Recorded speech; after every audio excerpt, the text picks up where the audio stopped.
Good afternoon. This is Mike Layton again. I'm the president of Stochastic Marketing, and for any first-time listeners, Stochastic works with hundreds of HVAC and plumbing contractors who collectively now have sold over $4 billion to consumers, and we've analyzed 40 million of their customer visits to develop our data analytics and Mirror Score report. And today I'd like to revisit a conversation I had with Kerry Webb, the president of Peak Leadership, about what he sees in the financial numbers of the 200-plus contractors he's looked at. And I think that's a conversation that some of our listeners would have loved to have eavesdropped on. Kind of the topic I think Kerry calls it are compensation models that drive growth. Good afternoon, Kerry. Good afternoon, Mike. Thanks for having me on your podcast today. Hey, Kerry, we've worked on some mutual clients around the country for a few years now, haven't we? Yes, your background's a lot different than most of our listeners. Kind of like me, you didn't grow up in an HVAC or plumbing contractor, but tell us a little bit about your background. Okay, sure. So, went through college, did that kind of thing, and eventually I got a PhD specializing in business management. Before I became a professor, I worked and managed operations for a couple of different organizations, and then was in sales for a national training company. And in 2010, I was invited by the Service Roundtable to develop a business boot camp, and they were launching a new peer-to-peer group they called Service Nation Alliance with special rebates for suppliers and training programs and such. And so we developed the boot camp, rolled out the program. It was hugely successful. And then a few years later, they asked me to join as a business coach. And so I spent a bit of time with them, helping to continue to grow that program and to do some one-on-one coaching with some of the contractors. Last 6 years, Mike, I've talked with somewhere around 250 to 300 HVAC, plumbing, and electric contractors. Spoken the last 3 years at Comfort Tech. So, I've really enjoyed working with this particular industry. And that's more than that's really more than I even realized. I mean, I knew you were in a lot of places and looking at a lot of numbers, but I didn't realize it was quite, over 300 or so.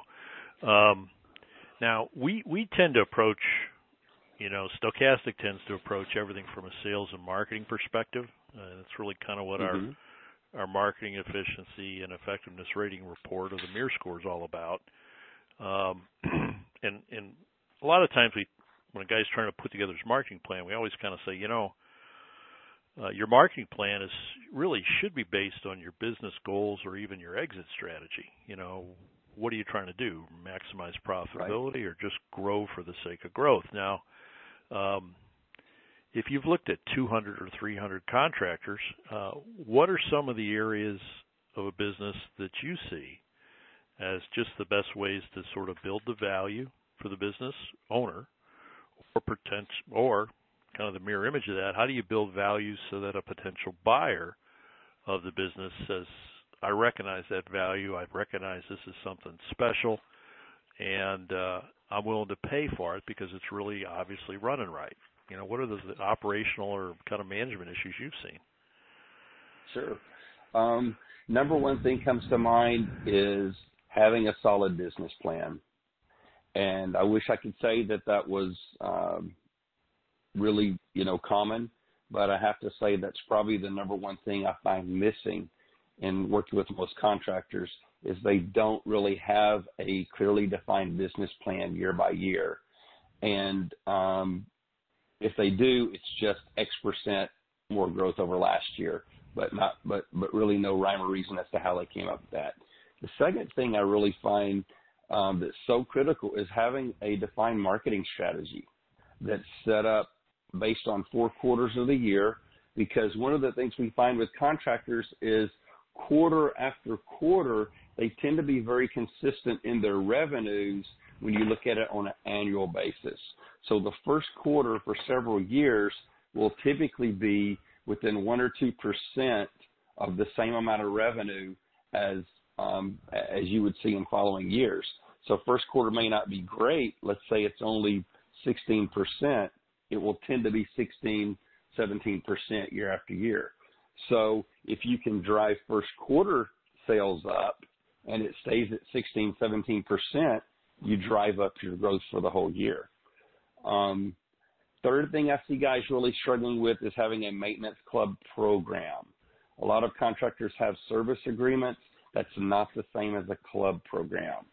So building out a 2 or 3 level program where people can join at a price point they're comfortable with, maybe even one of them allowing people to accumulate credits for replacement systems, so then you really tie them in as a long-term customer. That builds a lot of value. Next thing I think of is customer reviews and geo-tracking. A lot of contractors have no idea that the average customer, particularly a woman customer, a female, she's looking for reviews. And until you get 100 reviews, she doesn't really consider you very credible. But when somewhere after 100, the magic starts to happen. And when you get over 300, now you're perceived as a very competent service company, somebody they want to do business with. And that brings a lot of value to your company. I think next, potential buyers are looking at service replacements because that's where the bigger profit dollars are going to come in. And they're going to look at your ratio. How many service calls do you run before you do a system replacement? And that's a real clear pattern. And a lot of contractors don't even have any idea what their ratio is. What do you think that is? I know, because we dig into that a lot, and it sort of drives this. I always joked about it yesterday in a client review that came into the offices here for a few hours, and I said this is a little bit like a 12-step AA meeting, and we got to get to the first step. and so we had a bunch of comparable numbers, and usually we see the range of you do between one if you're some guys will do as few as let's say 5% of their visits to the home result in a replacement sale, right? Yeah, so basically 1 for 20. Right, and guys that are stronger are more like 14 or 15 replacements per 100 transactions, right? But it's the same deal like you said. We were going over these numbers and we said they weren't even aware of that, right? I mean, and we're not talking about a little bitty shop here. We're talking, $6-7 million company that we were trying to say you're working too hard. And they go, what do you mean? I go, well, look how many houses you go to before you find the real high ticket ones. It's a training issue. But it was news to them that was actually an issue. Well, yeah, absolutely. So, just getting your guys to know what the ratio should be and to focus on it makes a big difference. And I think that the higher that ratio is, right, the more replacement transactions you have, either you're in front of the right customer, which is part of what our model does, but then also do you have the right people selling the right way? Assuming they get into enough homes, the right homes, and their ratio of replacements to houses visited is right, what kind of profit ranges do you see most often in the 200 or so, 300 companies you've looked at? Okay. What are some of the typical ranges, right? Yeah, that's a great question. So the national average is a contractor is going to have somewhere between 3 to 6% net profit at the end of the year, and that's awful, Mike. I mean, that's terrible. But what we do know is that when a guy begins to evaluate his numbers and to track, how his technicians are doing, they can change that net profit number very quickly. So the average company that starts focusing on this, they might move their net profit up to 8 or 9% within 3 to 6 months just by starting to focus on this. Mm-hmm. We also know a lot of companies, or most companies, like you said, they do about 5 replacements for every 100 service calls. That's 1 for 20 ratio. That's pretty terrible. The average company that has at least a 10% net profit is doing 1 replacement for every 10 service calls. And the companies that we see doing 15, 20% net profit year-round are averaging as good as 1 replacement for every 7 or 8 service calls. And certainly in the summertime, summertime, we're definitely seeing 1 for every 6 or 7, because a lot of times, it's the 8, 9, 10-year-old systems that are breaking down. And if you at least mention they might want to replace it, somebody's going to take you up on that offer. And that kind of brings us up to kind of the topic that I thought would be really one that guys hadn't really heard about before. I know we talked about this at Comfort Tech last month. Explain again, give me a second shot at understanding what you were talking about with these hybrid compensation models that you run into occasionally. Yeah, they're not very often, but how does that drive profitability increases? Because like you touched on, in the summer, you should find more replacements, and in the right with the right weather, obviously there's probably more business than you can handle. But is that really the time where you have to kind of figure out a compensation plan that maxes that out? People might max out like a 3 or 4 week period, but how do I get them to max out 8 to 10 weeks of the summer? Right. Right. And I don't want to limit it to summer, because what I'm seeing with some contractors is they're now having maintenance technicians who've been with their company 10 months, 18 months, who are selling more systems in the off season. And I'm talking September, October, November, or March, April, May. They're selling more systems in those months than skilled techs are selling during the heat of the summer. But it's because they're on this hybrid pay program. How does that work? How does that work? Okay. I get the word hybrid. I know what the word hybrid means, but break it into components. What makes that work? Okay. Sure. So it's part hourly pay, and then it's got a sliding scale for performance pay. So when we all know what hourly pay is, because that's what most contractors grew up experiencing. And we know hourly pay works really good in some industries, but it's a very weak business model for the service industry. You're basically paying somebody to show up, and you're hoping they sell something. And I don't think you can build a very strong business just on hope.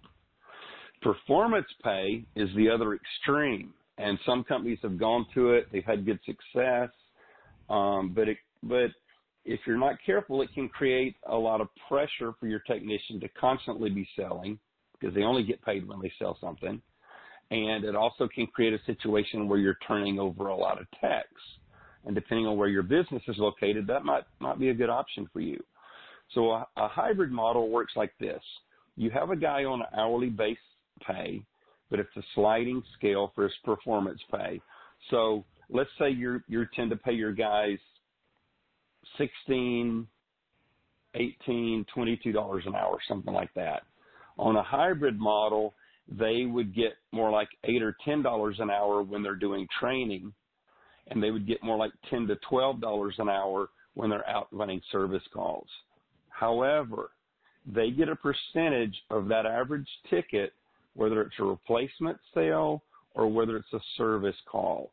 And their percentage is based on how many customer reviews did they get last month, what percentage of the time did they check in on their phone with your geolocator for your website, what percentage of check-ins are they doing, have they gotten any new training certification over the last year? what was their average ticket last week, and then what is their monthly revenue goal this month, and have they hit it? So their percentage could go anywhere from, say, 8 or 9% of a ticket all the way up to 15% of that ticket if they're clicking on all the kinds of behaviors and practices you're wanting them to do. Well, guess what? A maintenance technician without a lot of experience, he's going to get customer reviews. He's going to do check-ins. He's going to get some kind of training. He's going to work really hard on his average ticket. He's going to focus on his monthly goal because he doesn't have all the skills, and he doesn't get to go do those expensive calls. So if you're recommending that maybe they clean a blower motor, he's probably going to recommend that. If you're recommending that they add a UV light, he's probably going to recommend that. And we know this. If you recommend something to 3 customers, at least one of those customers is probably going to buy it if they believe that you believe it's worth buying. And what we find is that guys will work harder to hit their monthly goal if you tell them your commission will go up another 5% once you hit your monthly goal and the company has hit its monthly goal. Because guess what? At that point, you're past break even. You've not only paid your bills, you've already hit your net profit goal. And I've seen a lot of companies that have surprised themselves in the last year by how much more their technicians did in a quarter than the year before. In many cases, Mike, they've done as much as 100% more. And these are companies that have been stagnant for 2 or 3 years. So we come at it so much from the marketing side, and don't try and dive into some of the weeds like the compensation plans too much. But I know that sort of the geolocator, the nearby now technology, that sort of stuff, it's in place, and people talk to their techs about it, but they don't always make it part of the compensation plan. And, right. And I agree with you. What I've seen in the results is if I am mailing for a contractor, often what happens is they don't call off the phone number on the letter. They go to the website, right? Mm-hmm. And if their geolocator system, whoever's giving it to them, shows a ton of reviews in the core area, then everything works better. I know that they get more new customers. I know they get a higher average ticket. I know they get more replacements. Because as far as the consumer knows, I've seen your trucks, I got your letter, or I saw your trucks, I went to your website, and it immediately looks like, wow, a lot of my neighbors use you, and I go through the reviews, and they all have good things to say. And many of the providers of those services will kind of clean up what the techs are saying on those reviews so that the language is used on the reviews to match Google searches. So that drives the website up. And it's not very expensive, but it has a huge impact. You spend a lot of time. Yeah, go ahead. I was going to say, even if you get a few negative customer reviews, it just validates to anyone who looks at your website that you're not fabricating these. Just make sure you respond to that negative customer review, offer to call that customer back, explain what you've done to make it right. And the average customer, they read that and it makes perfect sense to them. They don't have a problem with it. But if your techs are out there doing the things that they're supposed to do, and it also impacts how much they get paid on each job, I promise you they will do the things that you want them to do. And I guess I'm kind of asking a leading question here, but what do you spend, how much time do you spend outside the college professor gig? How much time do you spend a year? How many days a year do you spend digging into contractors' numbers? Yeah, that's a great question. At least 3, if not 4 days a week. So, Mike, somewhere around 150 days plus a year that I'm talking with contractors and looking at their numbers with them. And, some of the things that we found, it's really interesting, but there's certain things that trigger instant growth. And some of these are things that contractors, they overlook, but it's really easy stuff to overlook and to do. For instance, having a daily team huddle with your technicians, 15 or 20 minutes. What we find is that if a contractor will do this 3 times a week, they will automatically increase their revenues by 20 to 30%.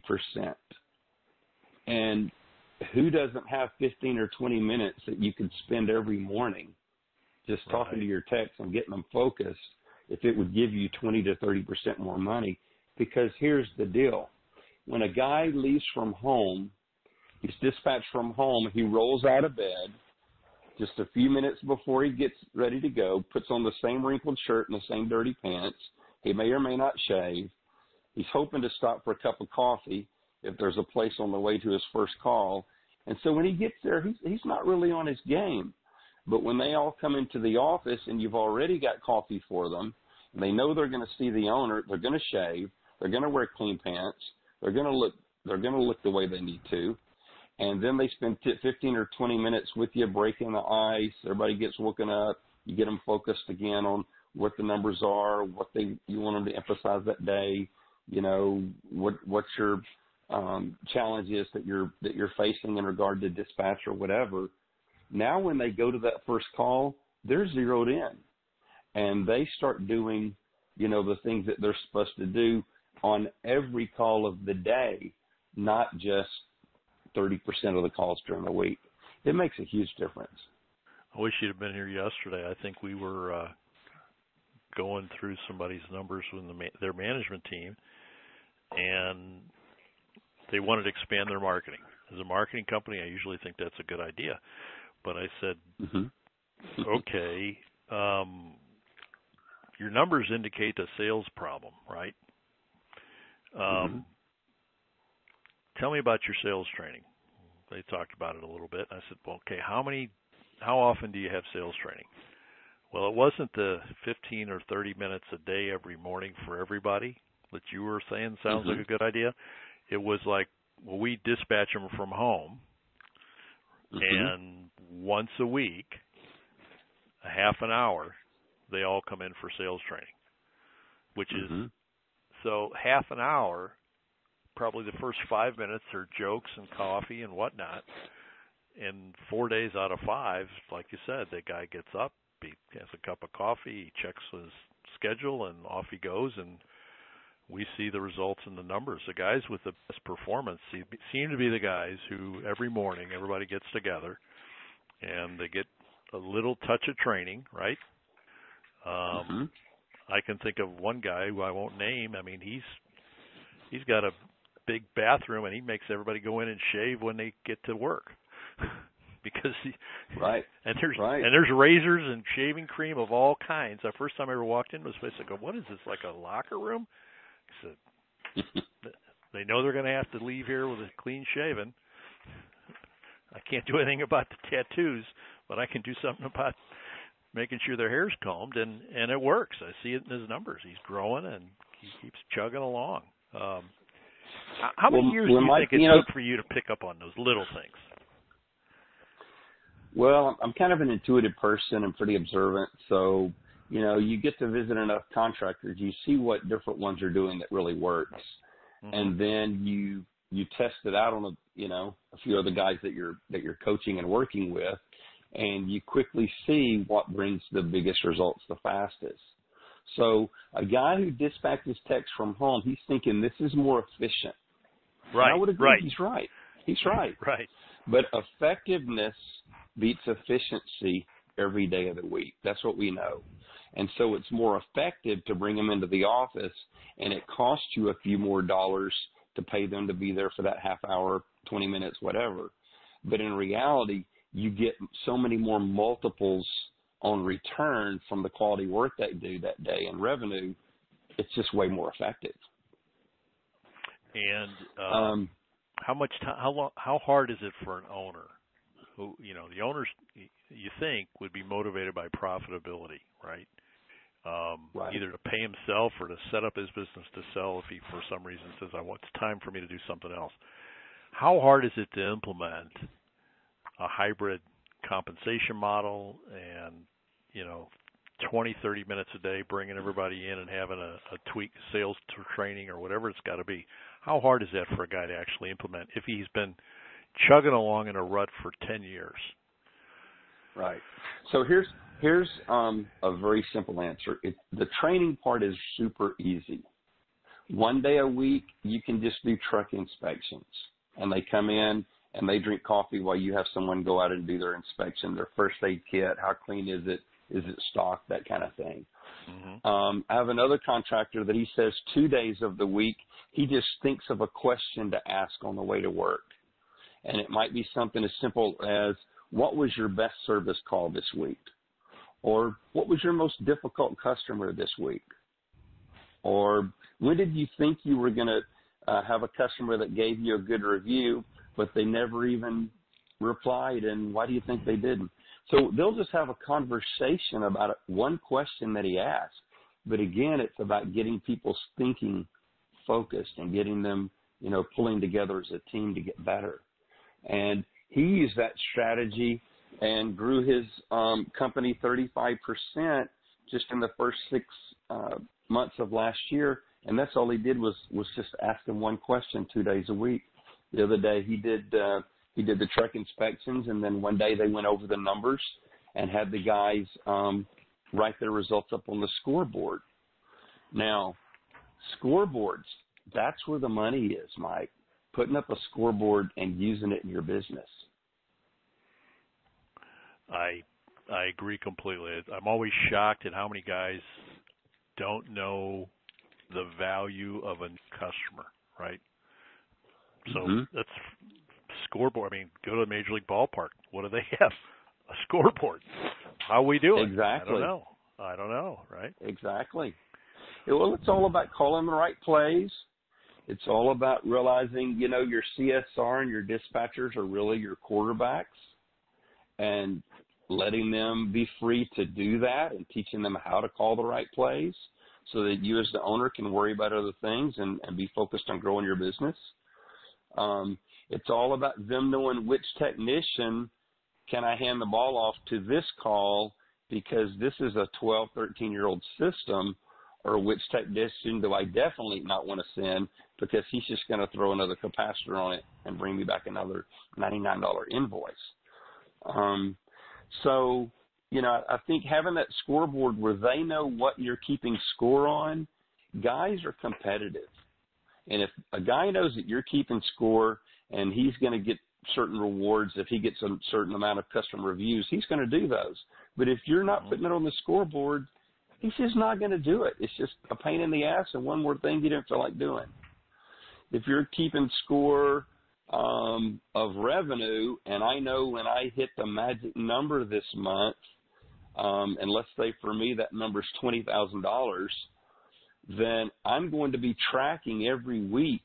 Am I doing 5, 6, 8,000? When am I going to hit 20? Because at 20,000, now my commission goes up another 3%. Well, I'm going to be highly motivated to hit that number and get my extra commission. And then the other piece is when your new guys come in, it's much easier to get them to buy into this model and to prove it out with 1 or 2 of them. And then after 3 or 4 months, the rest of your guys typically are going to be asking, why can't they change over? Because they start seeing this guy, getting – I had one maintenance tech that told me he got a $3,000 bonus check 3 Fridays in a row this summer. Well, don't you know the service techs that were working on hourly pay might have paid attention when he got $3,000 bonus checks. And why do you think most contractors, the guys that are making 3%, 5%, and they're working their butt off, right? Why don't they commit themselves to do what it takes to have a more profitable company? Because their numbers scream, you got to fix this now, right? The Ron Smith books and other books say you deserve a 20% profit. And why does a guy who's making 3% or 5% is way short of 20? I'm not saying it has to go from 3 to 20, but why don't they do something to get themselves from 3 to 10? Why do you think they don't take action right away? Yeah, that's a great question. So I think the most obvious answer is accountability. When you're the owner, you know, who's going to challenge you? Who's going to keep you accountable? And this is where having someone who's going to coach you in your business can be one of the cheapest expenses that you have. Just like a guy who says, you know, I've been spending $50,000 a year on marketing. Well, that doesn't matter. $50,000 means nothing. We need to know what percentage of your total revenue is $50,000. So if it's 4 or 5% of your total revenue, that $50,000 isn't doing anything for you. But then when a guy says, okay, I'm going to invest in marketing, then they have to understand marketing is like buying gasoline for your automobile. You may not like paying for the gasoline, but you're not going to go anywhere, Mike, unless you make the investment. And that's how marketing is. You invest in the right marketing plan that's got at least 3 or 4 legs of marketing. They all start supporting one another. Then you start getting the results. You have a business coach who's making you track your numbers, who's asking you hard questions. Now you're going to do the things that you need to do. It's kind of like an overweight person says, you know, I need a personal trainer because I know I need to work out, but I'm just not going to do it. But if your personal trainer is there saying, hey, I'm meeting you at 3 o'clock, get your butt over here, you're going to be a lot more likely to show up, and you're going to get healthy a whole lot faster.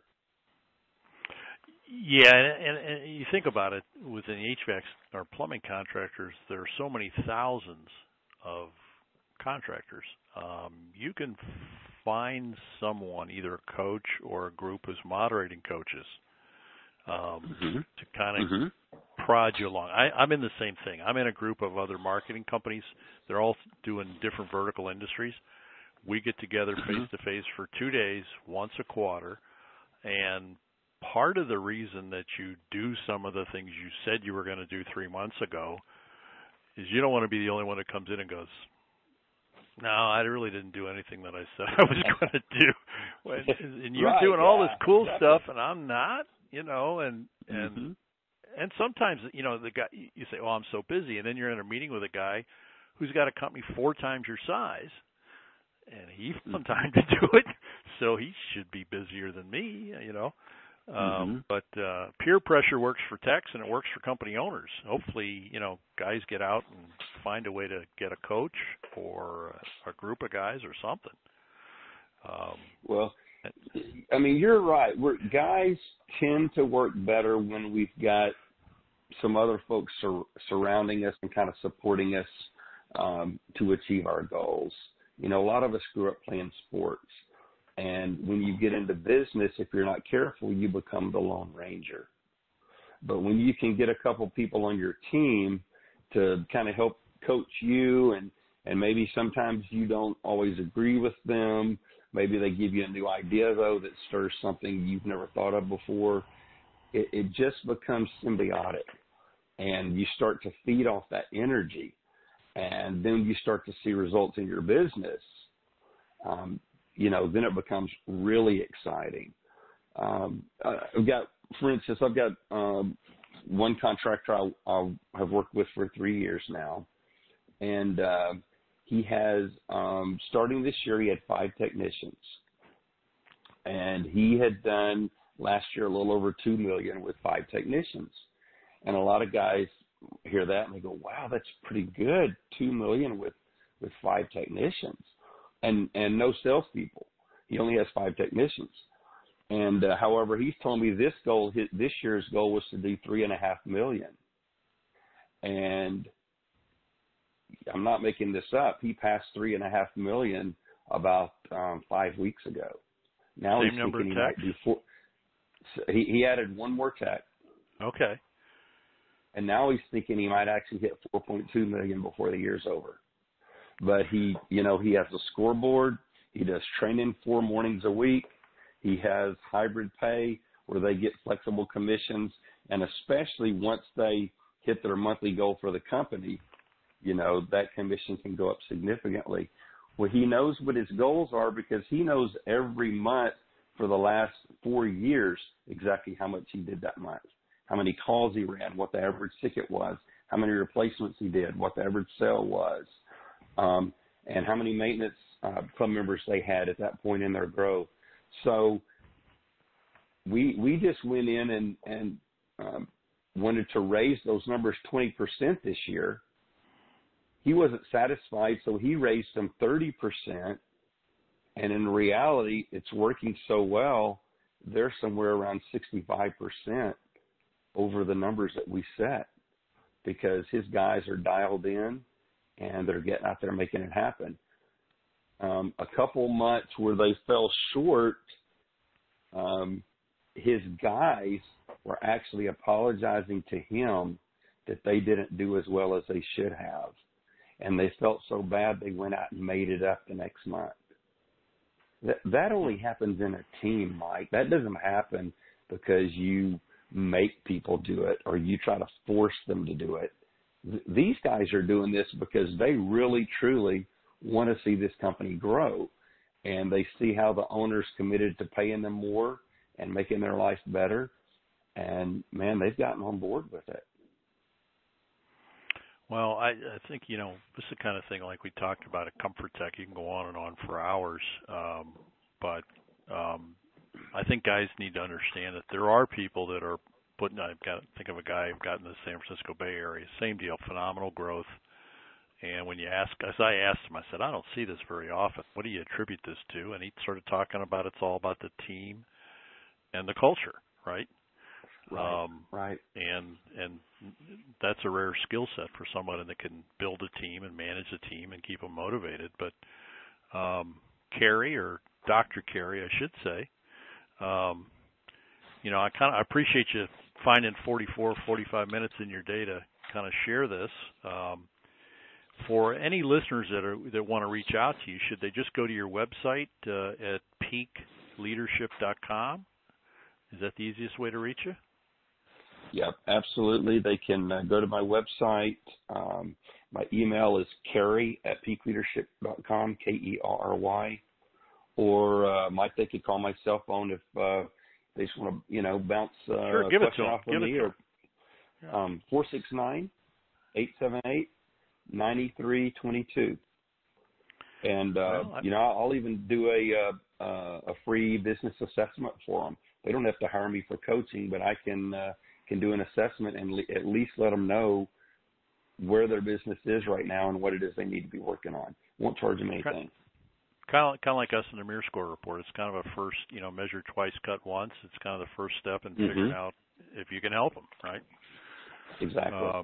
Exactly. Well, listen, I look forward to sharing this with the Stochastic customers and kind of the other people that are subscribed and on our list, and I'll kind of share this with the, I think it's 9,000 guys that download this occasionally, and look forward to talking to you soon. Appreciate it. Mike, thanks so much for the invitation. It's my pleasure. Appreciate it.